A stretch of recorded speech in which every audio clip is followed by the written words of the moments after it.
Okay, hello and welcome back to my countdown from the years 2000 to 2009. I've done 2003, 2002, 2001 and 2000. This is 2004. As I said at the beginning, as each year goes by there's going to be more and more films. I think this is the first year where you're going to get a lot more entries in, so much so that in my previous videos I did a number one and then the other lot were kind of meant to be, I didn't really explain it well, but apart from number one the rest were kind of just all equal, just randomly placed around. It's not so much a top 10, it was just kind of, or top whatever number of movies it was, usually about, well, 2005 wasn't it, but it's just those movies are all equally good and then there's one at the very top. This time I can't really do that because they're all, I can't pick a number one. But I'm not going to go alphabetically, but I'm going to start alphabetically just because it's a good way to start. And I'll start with Anchorman. And Anchorman is a brilliant comedy movie. I hate sometimes there's a snootiness and a kind of a superiority some people have. Like they think, oh, you know, I can't, it's just immature, it's rubbish, it's terrible, you know, it's not a well-made film. And yes, it is immature, and I guess no, it's not that well made. But I honestly think it should go down as one of the best comedies of all time. It's Will Ferrell at his absolute best. Granted, nearly every character was kind of the same, was just Ron Burgundy again. After this point, this was the original and the best. Honestly, I think this should go down as one of the best comedic performances of all time. You know, it's broad, but it's very good. You have Christina Applegate as well, fantastic. Steve Carell, brilliant. Paul Rudd in one of my favourite performances of his, because I like Paul Rudd, but I really didn't like him in Friends, in his little spot in Friends. That really annoyed me. Didn't like that character at all. But in his movies, I think this was my favourite performance of his. Along with his one in Forgetting Sarah Marshall as well, but this one's fantastic as Brian Fantana, and that whole Sex Panther run, that was fantastic. So yeah, this is one of the best kind of frat pack kind of, you know, comedy movies out of the kind of Ben Stiller kind of, you know, Vince Vaughn stable. This is definitely the best one in my opinion, and you have to check it out. It's not only one of the best comedies, it's one of the best movies of 2004 and a highlight of the entire decade. I love this movie, can watch it again and again. I'm close to being able to quote it. Okay, I'd just like to say a few things before I carry on. I'm just in the midst of editing here and I've realised one thing. The reason I'm not doing the titles at the bottom is because it doesn't seem to be working, which is annoying. And two, this is my first kind of attempt at an unscripted video. I've never really unscripted before, so please bear with me if it's crap. So I might just bail out halfway through and start scripting the rest, or maybe redo it.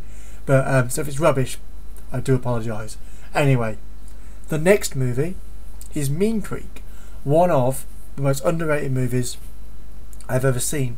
It was a movie that I'd wanted to see for a while, and like most movies, I never do when they're out. I always wait, and for some reason I never seem to see what I want to see straight away. Maybe it helps, maybe it builds up anticipation. Sometimes it can hinder it, sometimes it can benefit.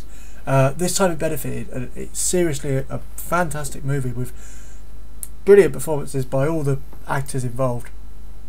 Basically, it's these group of kids who one of the kids, played by Rory Culkin, is getting bullied, and they take this kid who's bullying him, as well as, you know, a few other mates, to a river to swim on a boat.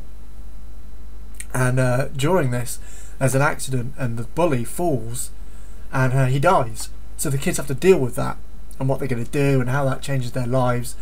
And it's all about loss of innocence, really. They lose their innocence that day. Some of them are a bit older anyway and have had tough lives. Like one of them, I think, is getting beaten up by his I think it's either his older brother or his dad. I can't quite remember at the moment.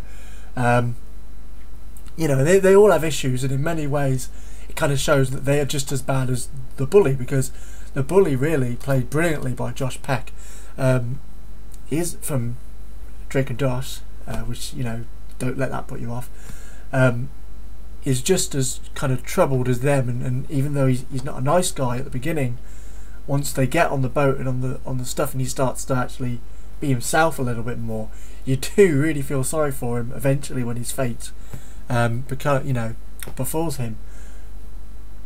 But yeah, Josh Peck was absolutely fantastic in this movie, and he goes on to do brilliant performances in films like The Whackness in 2008.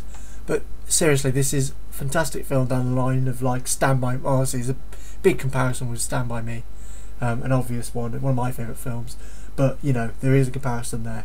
As I say, it's a brilliant coming of age movie. It's dark. It's all about tone and mood, and it's quite difficult to watch. But if you get a chance, I really do recommend it. I think it'll be slightly depressing but very rewarding. So check it out. Okay, so Team America: World Police. There's some movies, some comedy movies for me that aren't as good the second time round. Borat is a perfect example, which my friend agrees with, but we do disagree because he thinks that this is one of those. Team America is one of those movies that isn't as good the second time around, and maybe for him it wasn't, but personally for me, I actually think this movie got better every time I saw it, and I think it will in time. I think it was confusing at the time for a lot of people. It was like, what, puppets? South Park guys doing puppets? What? It's all about politics. It's all about celebrity. What's going on?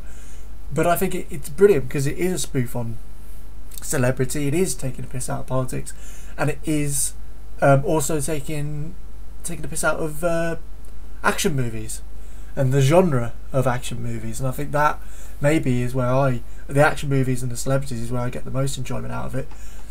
And it's just very funny. The fantastic song about Pearl Harbor, the montage song, which they reused again in South Park. I don't know which one came first actually. Yeah,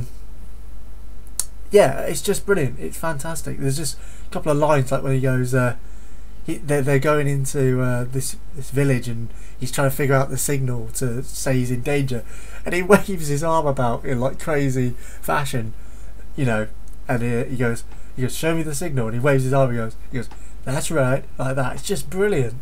You got Spotswood, who is really, really funny, and there's a whole run with him, with Gary and him, which is quite funny. The only kind of bad point I'd say was the computer. I can't remember his name. He was like a surfer dude computer, which was a bit dumb. Wasn't really clever enough for South Park guys. Not that South Park guys are always clever, but they're not always that easy too. You got the I'm So Lonely song, fantastic. The Hans Blix scenes with King John Hill, that's fantastic. Very, very funny. Yeah, fantastic movie. Honestly, I could watch it all day. It's brilliant. Okay, 8 minutes in, I've already done 3 movies. So this is definitely going to be a two-parter, I guarantee that. So let's crack on. SpiderMan 2. Better than the original. The original was good. This is one of the best comic book movies of all time. It's comic bookish, it's hyperbolic, but at the same time realistic. Tobey Maguire carries on his fantastic performance as Peter Parker. Kirsten Dunst is brilliant as MJ. James Franco again, and of course, what's his name? Alfred Molina as Dr. Octavius. Absolutely brilliant. One of the best portrayals of a comic book bad guy on screen. Intimidating. There's lines such as like "peel the flesh from her bones." I mean, it's fantastic. Awesome. It's that's dark. That's awesome. It's good. It's miles better than the third one. What a car wreck that was. So yeah, check out the movie. And also J.K. Simmons continues his great role as the head of the newspaper place, which has escaped my memory. So yeah, check it out. It's brilliant. Okay, so I have to do this one quick because I've run out of time. Eulogy stars Zooey Deschanel, and it's very good. It's a kind of a dark, weird comedy, dark black comedy about this family who travel and see each other. They haven't seen each other in ages for the funeral of like the patriarch of the family.